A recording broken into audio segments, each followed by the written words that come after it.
તો રાજ્યના આરોગ્ય મંત્રીના કડક આદેશ બાદ સુરતનું આરોગ્ય તંત્ર એક્શન મોડમાં આવ્યું છે।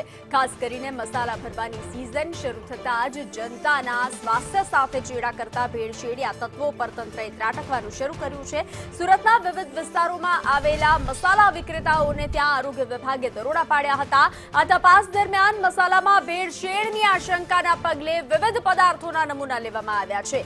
તંત્રએ સ્પષ્ટ કહ્યું છે કે જો મસાલામાં કોઈ પણ પ્રકારના હાનિકારક પદાર્થોની ભેળસેળ જણાશે તો વિક્રેતાઓ સામે કડક કાયદેસરની કાર્યવાહી કરવામાં આવશે।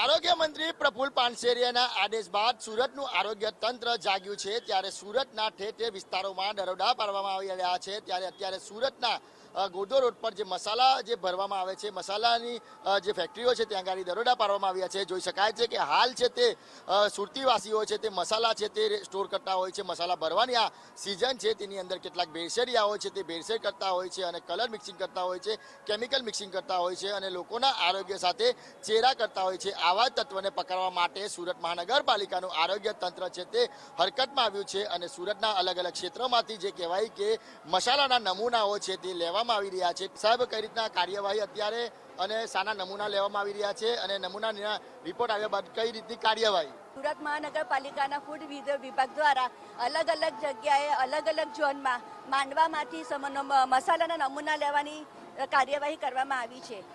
મસાલા લઈ પછી એમને પરીક્ષણ માટે પબ્લિક હેલ્થ લેબોરેટરી સુરત મહાનગરપાલિકા ખાતે મોકલવામાં આવશે અને એમાં જો શંકાસ્પદ જણાશે તો આગળની કાર્યવાહી કરવામાં આવશે। સુરત શહેરમાં અનેકવાર ભેળસેળયુક્ત વસ્તુઓ છે તે પકડાતી હોય છે અને ફરી એકવાર સુરતના મહાનગરપાલિકાનું આરોગ્ય તંત્ર છે તે આવા તત્વોને પકડવા માટે અત્યારે આરોગ્ય વિભાગે દરોડા પાડીને તમામ જે પકડ્યા છે તે હાથ ધરી છે।